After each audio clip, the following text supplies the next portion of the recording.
Bit of abbreviated time in your family groups tonight, as you can tell. There's a reason for that, and it'll come out in just a few moments. So as you turn in your Bibles, jump over to Matthew 5 is where we're going to hang out tonight.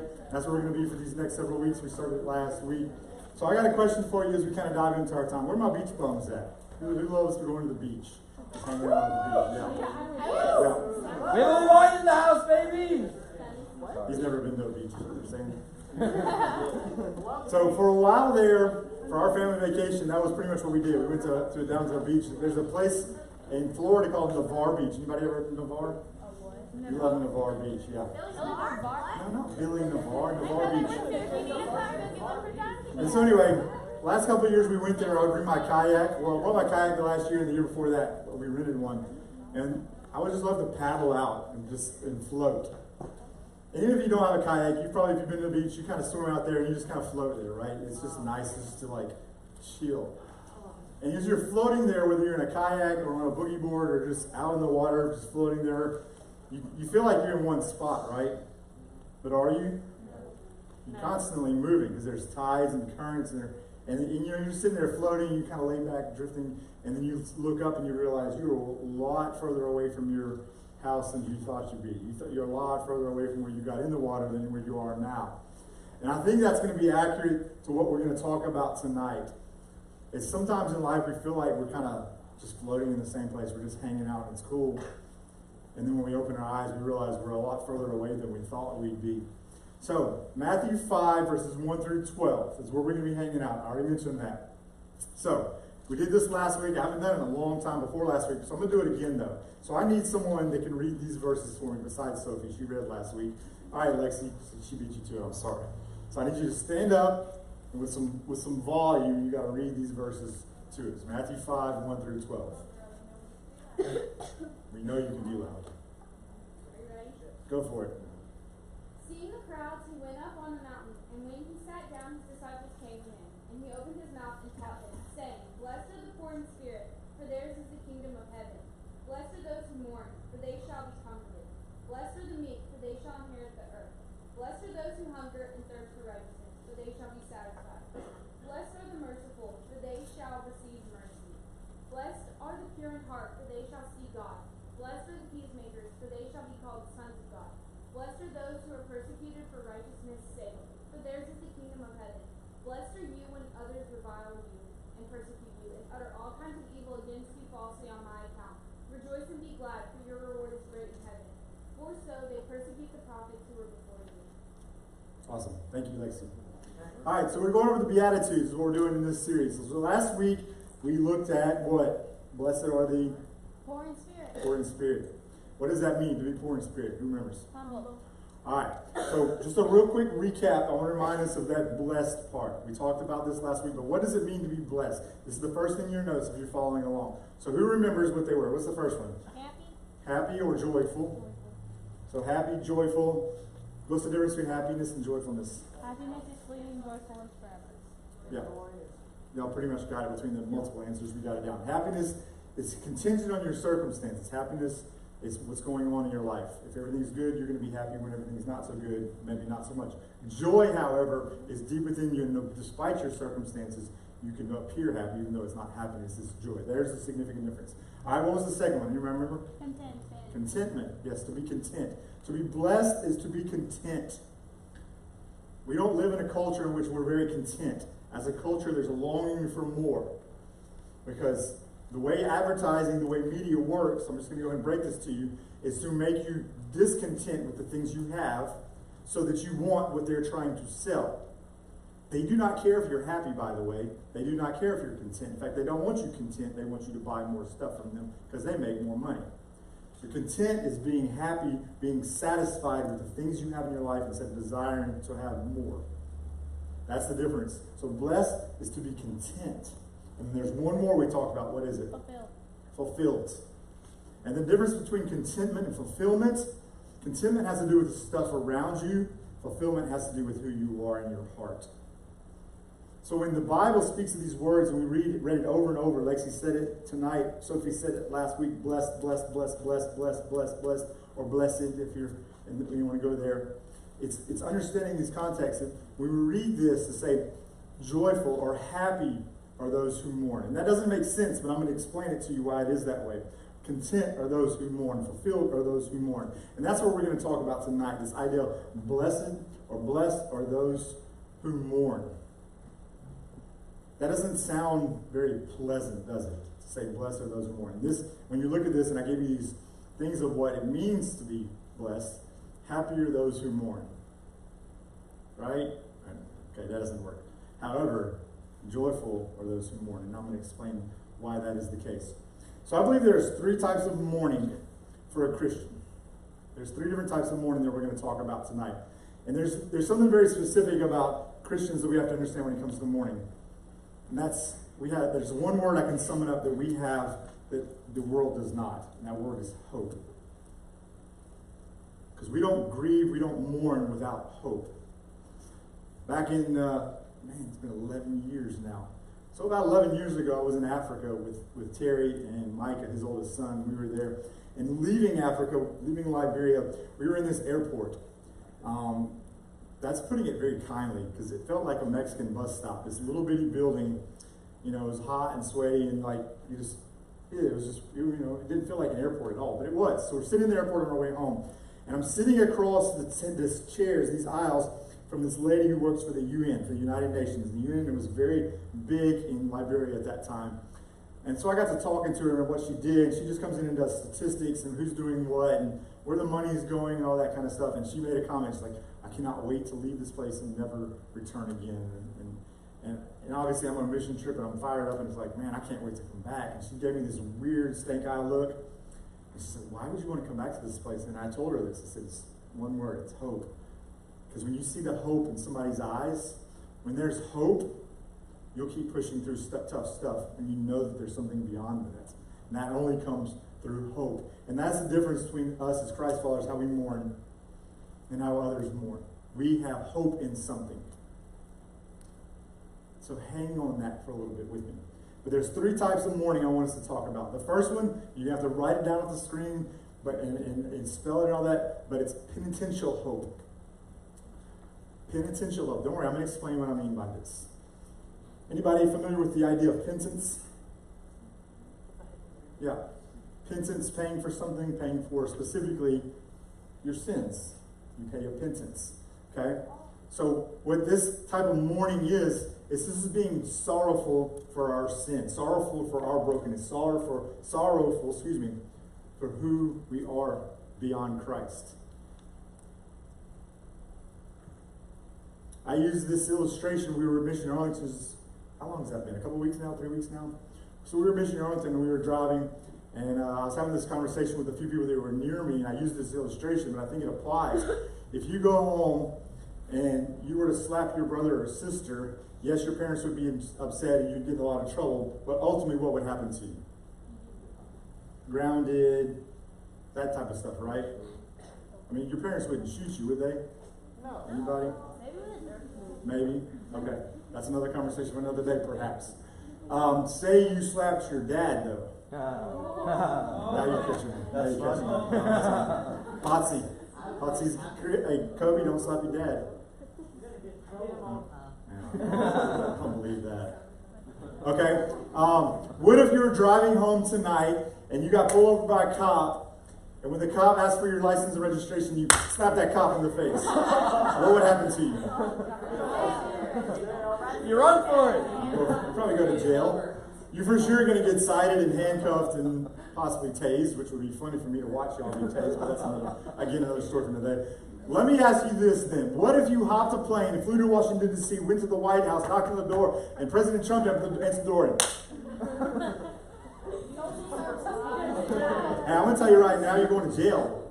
Hands down, you want to get a trial. You're going to jail. Now, here's why this matters. Listen to me. Here's why this matters, guys. Because we like to think that my sin is little and other sins are great, or this sin is not a big deal and this sin is great. But the ultimate truth is it's like slapping God in the face every time we sin. No matter if it's a little white lie that we want to justify and say, oh, it's okay, we did this, it didn't hurt anybody's feelings, or we murdered someone, they're equal in God's eyes. It's like slapping God in the face, not your little brother. And we have to understand that our sin is against the holy God. Not that it's this sin's okay and this sin's not okay, and I'm not as bad as that person, and nobody's as bad as Bella. We get all that, but I'm saying we get beyond that and understand it's who we're sinning against that matters. By the way, I don't think Bella's bad. She was just there and I haven't sin. See that? But it's who we sin against that matters. So we come to a place and we have to learn to live. We must live. This is a term you may be familiar with, but probably not. We must live with holy discontent. We must come to an understanding of a level of holy discontent. Here's what I mean by holy discontent. Never being satisfied with your walk with God. Never being okay with where you're at with God. That you're always wanting more of God. You're always wanting to deepen your relationship with God. And when we come to a place of this type of mourning, where we're sorrowful over our sins, sorrowful for who we are outside of Christ, we get uncomfortable with that as Christians. Or we should. Hey guys, I'm going to tell you straight up, if you are comfortable in your sin, that is a horrible, horrible place to be. And some of you know that already. If you are comfortable in your sin, you're in a bad place and in a bad way. We cannot be comfortable. We have to be uncomfortable. We have to be discontent. And we always long for more of God. And this is a mourning that should become natural to us. That we should be sorrowful over who we are outside of Christ. We should be sorrowful for our sin. But there's a second type of mourning that I think we as Christians feel, that we walk through, and that is sympathizing mourning. Sympathizing mourning. We carry the hurt of others. When we see someone hurting, when you see someone you love in pain, many of you know this. You see someone walking through tough stuff, your heart goes out to them, right? You feel that tugging, that hardness. And the closer you are to someone when they're hurting, the more you hurt with them, right?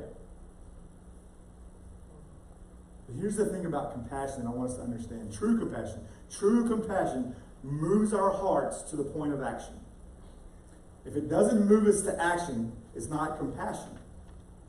True compassion moves our hearts to the point of action.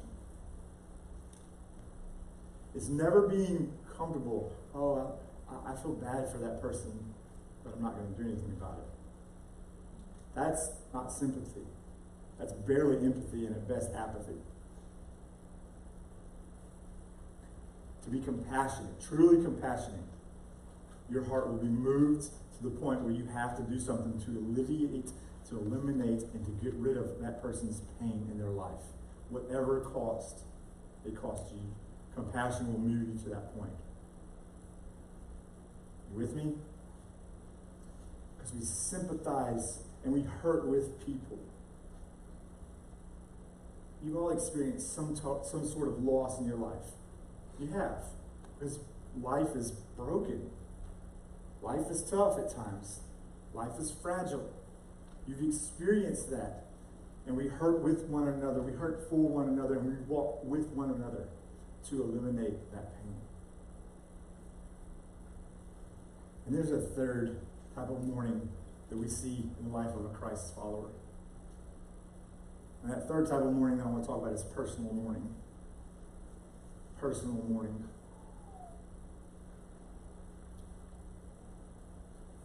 This type of mourning is very specifically something in your life. A lot of times it's the loss of a loved one, or the loss of something dear to you. To mourn, to grieve that. And that's a tough thing, to lose something. Many of you know my story. I've lost both my parents now. It's been almost a decade since I lost my dad, and that blows my mind. And just almost right at 3 years now for my mom. There's another person in the room. There's several of you in this room that have experienced this type of mourning. But there's a story, and some of you know this. And Sarah Adams, lost her dad at a young age. And Sarah and I have had numerous conversations about how our stories kind of look alike and even intertwine at some points. And we've been able to talk through some of that. So I'm going to invite Sarah up to the stage, and we want to talk through some of this and give you some grasp, some understanding of some things, and then we're going to talk through the backside of this and what it means to be comforted. You ready? Sure. She says she was born ready, by the way. All right. So here we go. So take us back. Let's go back to that moment, that time, that season, that week, that day, whatever you need to do. Take us back to that time when you lost your dad. Well, a lot happened in 2007. My house burned down in an accident. My dad was in and out of the hospital a lot. Eventually he got his leg amputated, and then in November, on the day of my parents' anniversary, we came home from church, and I went to my room. I was a naive little 7-year-old girl. And my mom went to go and check on my dad because usually he was sleeping because he was always on pain medicine. So my mom found him laying on his stomach, which isn't really normal because my dad had a big gut. So my mom couldn't turn him over herself, so she had to get my brother, who at the time was 14, in to help her. And so they eventually pushed him over, and they saw that his face was purple because he had died from mixed medication, because he was always in pain, always on medication. There were times when he would choose to not take medicine just so he could spend time with his kids, because that's one thing that he was crazy about, was his children. So you were 7 years old. How did you begin to process? How did you feel in those moments? Well, I remember the day that it happened. I went to my neighbor's house, and like a clueless girl, I looked out the window when the ambulance was there, and I saw his body bag come out, and that's never something that a 7-year-old child should see, ever. That scarred me, by far. So that was the first time that it hit me, but that was just like level, like one. The older that I got, or like after his funeral, and then maybe a month after, I realized, oh my gosh, my dad, he's not in the hospital, he's actually gone. Like, I'm never gonna see him again. So that just left emptiness, really, because I thought that there was something obviously missing in my house. Now I know for me, my story, even though my dad was more or less present, I lost my dad long before I lost my dad, before my dad passed away. Did you ever navigate any of those emotions? Did you ever feel that, going through what y'all had walked through leading up to that moment? Did you ever feel like you had lost him before you lost him, or not really? I never really processed that one, especially when I was younger, but as I look back, I'd say yes. My parents went through a really tough marriage. There was a situation that happened before Christ, and so it really impacted the way that they did life together, because my dad, even to the last day, he was bitter towards my mom. And so they thought that the only way, or my dad at least thought that the only way that they could fix their marriage was to have children. They thought that would heal that somehow, but instead it caused other people to come into their life and to also feel pain. So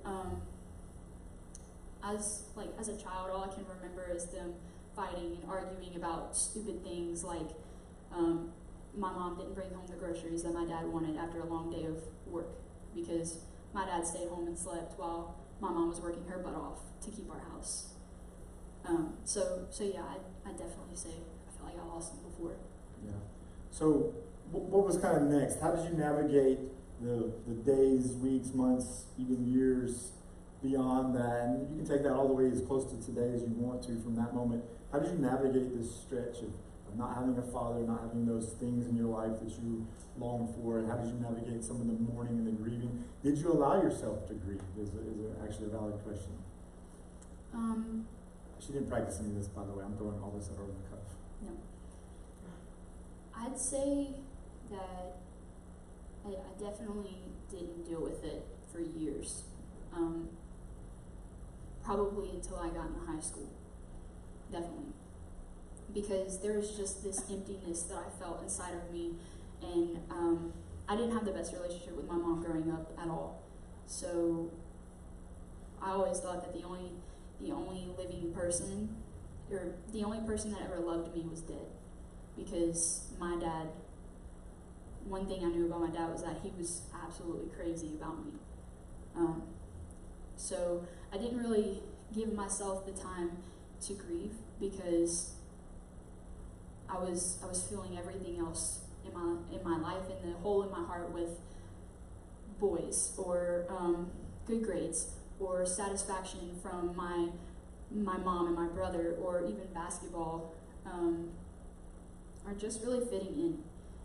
And so because I filled the hole in my heart with those things, I was bitter, and I was mean. And to some of you, that may not make sense, because I just seem like this bubbly person that loves everyone, but there was a time in my life when I genuinely didn't. And I can't say this enough, I hated the world and every single person in it.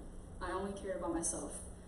And so once I got into high school and I did restoration, which I'm still healing, but once I got to do restoration, and I started to realize that my Heavenly Father is the only thing that can bring my life true satisfaction and contentment. And so once I realized that He could take the place of my earthly father, that I could experience healing for the first time. Does that answer your question? Yeah, it's good stuff. Now, I know in my story, I didn't allow myself to grieve. I had to be strong for my family and do the right thing after losing my dad. And once it finally did erupt, and that's the most appropriate word, if you can see my wife's back there nodding her head, and I just tell you guys, when you walk through tough stuff, you're not unwilling to deal with your grief, you don't grieve properly, it's going to come. It will come, I promise you. It just won't come in the way you like it. It won't come in the way those around you like it. And much like Sarah said, I was hard, I was callous, because I had to protect. I was ultimately just being selfish. You alluded to that, protecting myself, but I was justified by protecting my family. And that's not what happened. So tell me a little bit of your journey with God. You already kind of got there in some of your restoration, but tell me about your journey with God from then, your high school time, when you begin to understand your needs, till this moment even, as far as you can come. Tell me about that journey which brought you to this place. Yep. Yeah. So I became a Christian in 7th grade, but there were still a lot of things that I didn't fully comprehend, because I was definitely a baby Christian.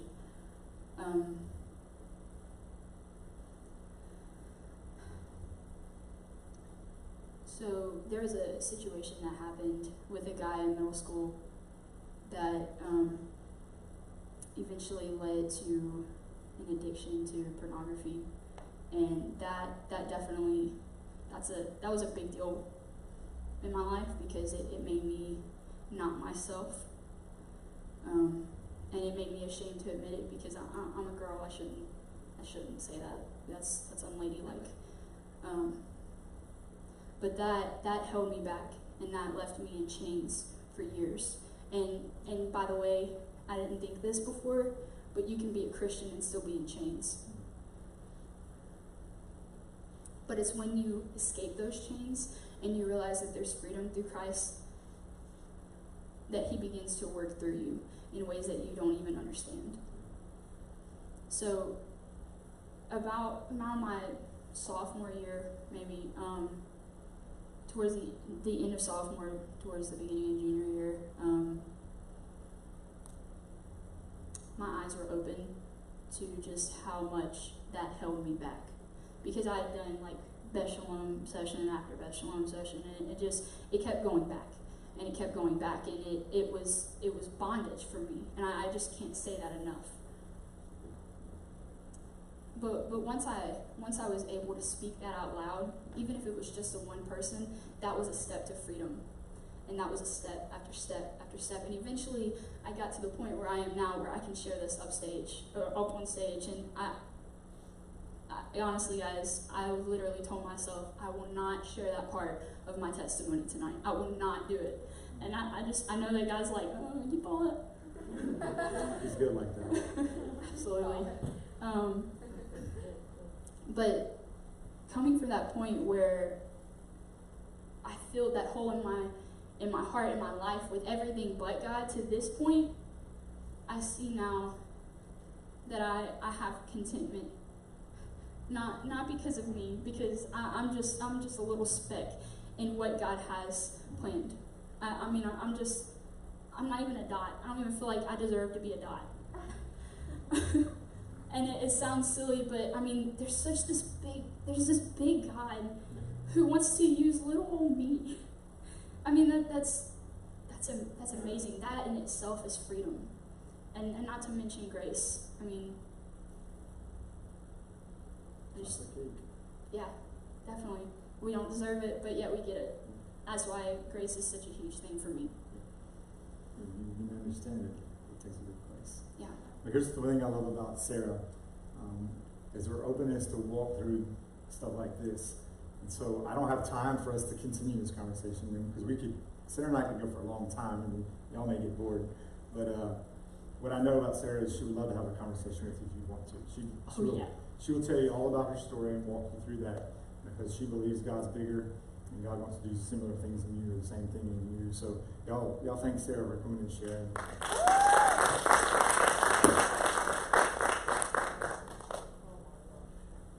So this past week, my story, the next part of my story is this. I was driving this past Thursday, not even a week ago, I was driving, and the next thing you know, I found myself driving to the cemetery where my parents are buried.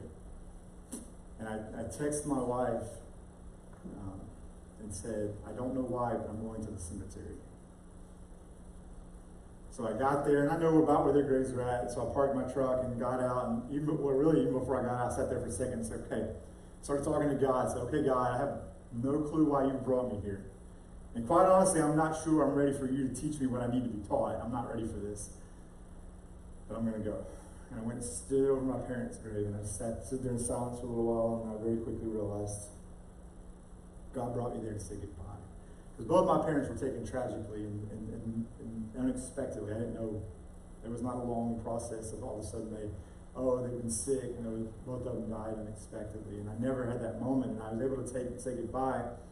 And tonight I asked you about floating out on the water and how you start to drift, and the next thing you know, you're so far away from where you thought you were. And you have to make a decision, don't you? You have to make a decision. Do I keep floating, or do I paddle back? I'm here to tell you, you have to paddle back. I'm here to tell you, you're going to have to walk through the pain. I'm here to tell you, you're going to have to grieve. I'm here to tell you, it's going to hurt. I never was really bold enough to go out in my kayak at night on the open water, for obvious reasons. Get turned around, you're in the middle of nowhere. It's that same idea that you're drifting and you're tired, and you're going to have to push through. Talked about a little bit ago, I talked about contentment. You ever seen an infomercial on TV? Those are so cheesy, aren't they? Can you imagine an infomercial about Christianity? Because we live in a world in which everything is supposed to be easy, everything's supposed to be safe, everything's supposed to be nice, everything is supposed to be pretty. And the church has led us to believe that Christianity is supposed to be the same. But let me tell you what, Paul's infomercial may have been like. Prison, shipwreck, snake bite, beatings. John, I was boiled in a tub of hot oil. They tried to kill me. Died on the island of Patmos, exiled. Peter, crucified upside down. These are not good infomercials. But there's a truth that the bigger story of Christ, the bigger story of who he is going to call us into a place of discomfort, call us to a place of mourning. And guys, we have to be willing to walk through these places of mourning. But here's the best news I can offer to you in this moment, is that I started with this, and this is where we're going, is that there's hope. That verse that we read in Matthew chapter 5 didn't say, blessed are those who mourn. It said, blessed are those who mourn, for they shall be comforted. There's comfort that comes on the other side of that mourning. And there's three things I want you to get about comfort. So for they shall be comforted. Comfort comes, number one, from knowing Jesus. Comfort comes from knowing Jesus. Isaiah 53:3, he was despised and rejected by men, a man of sorrows and acquainted, check it out, with grief. And as one from whom men hide their faces, and was despised. And we esteemed him not. He knows what it hurts. I put a quote in your notes by Dietrich Bonhoeffer that says, it's only because he became like us that we can become like him. Had he not come, done what he had to do, we could not be like him. He is acquainted and a man of sorrows. He knows what it means to suffer. He knows what it means to hurt. What is the shortest verse in the Bible? He wept. Why did he weep? Because he hurt for his friend. He lost someone. His friend Lazarus had just died. He cried because he was hurting and mourning for his friend, just like some of you have mourned and lost someone. Comfort comes from knowing God. Secondly, comfort comes from being in Jesus. John 14:27, peace I leave with you. My peace I give you. Not as the world gives you, I do not. Let not your hearts be troubled, neither let them be afraid. And then again, I want to say this one. Philippians 4. I love this verse. Philippians 4:4-7 says, rejoice in the Lord always. Again, I will say rejoice. Let your reasonableness be known to everyone. The Lord is at hand. Do not be anxious about anything, but in everything by prayer and supplication with thanksgiving let your requests be known to God. And check this out. And the peace of God, which surpasses all understanding, will guard your hearts and your minds in Christ Jesus. Here's the thing I've learned, guys.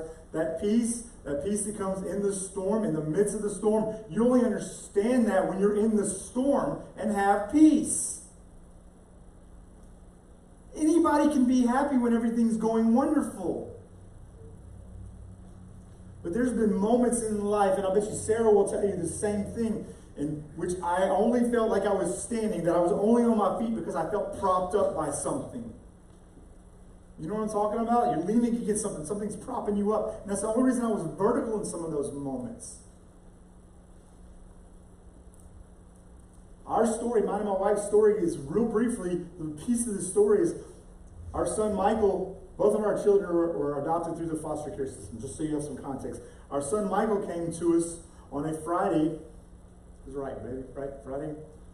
Sunday morning, early before I got out of bed to go to church, we got a phone call saying my father had died in prison. While in my father's visitation on Tuesday, our daughter was brought to the funeral home and handed into our hands. I felt propped up at that time because it was a whirlwind. And I couldn't grieve because I have a child who's been placed in my hands. A 6-year-old daughter has been placed in my arms. But in that storm, peace that surpasses understanding, because if we can understand it, it's not God. If I can make sense of it, it's not God, comes. But ultimately, here's the last one. Comfort will ultimately come with Jesus. Comfort will ultimately come with Jesus. Here's what I mean by that. Revelation 21:4. He will wipe every tear from their eyes. There will be no more death or mourning or crying or pain, for the old order of things has passed away. I'm going to tell you straight up, guys. Someone once said, time heals all wounds. And I'm going to tell you they're a liar. Time doesn't heal all wounds. You just learn to do life a little differently. There's always a nagging pain inside you from the loss of something that was so dear to you. But I'm going to tell you something else about that. That nagging pain is there for a reason. 2 reasons, actually. One is to remind you that what you had meant something to you. If it didn't mean anything to you, you didn't hurt. You wouldn't hurt if it didn't mean anything to you.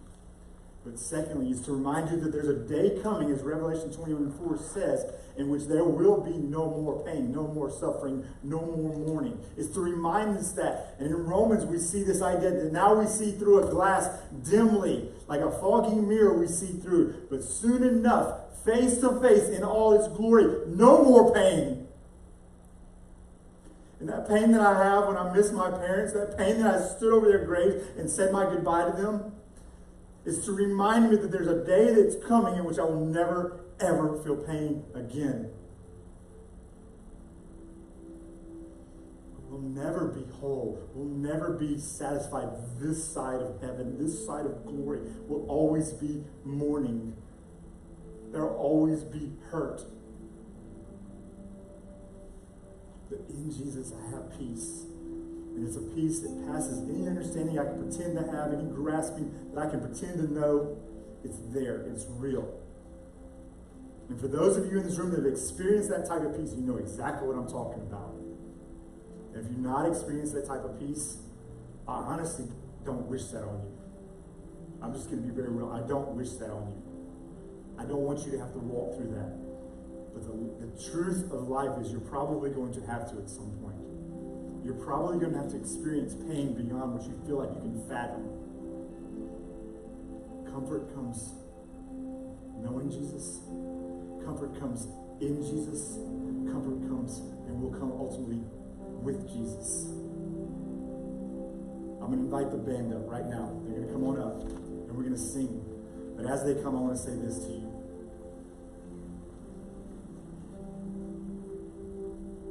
This is the very last thing you see in your notes.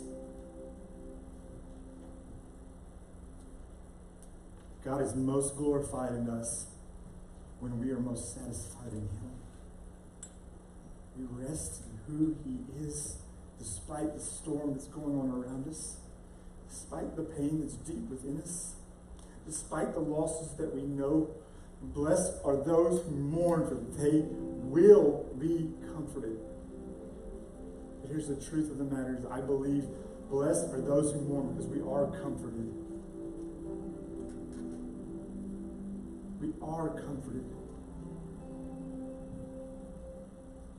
And if you're feeling that mourning tonight, if you're feeling that pain tonight, if you know the pain that I'm talking about tonight, God is bigger than your pain. And there's people in this room that have not, like me and like Sarah, have lost parents, have lost siblings, have lost loved ones, and you know pain. And my heart hurts for you, my heart hurts with you. Because I know how real it is. But you will be comforted with Jesus, in Jesus, from Jesus. God is most glorified in me when I am most satisfied in Him. So stand up with me, please. And we're just going to spend some time in worship tonight. And as always, this time is your time. If you don't want to sing, you want to sit, just so, by all means do it. If you need to go somewhere and pray, if you need to grab someone and pray with them, this time is yours to wrestle with God. But I'm going to ask Haley to pray over this time as we get ready to enter into a time of worship. And they're going to lead us. Okay? I just thank you that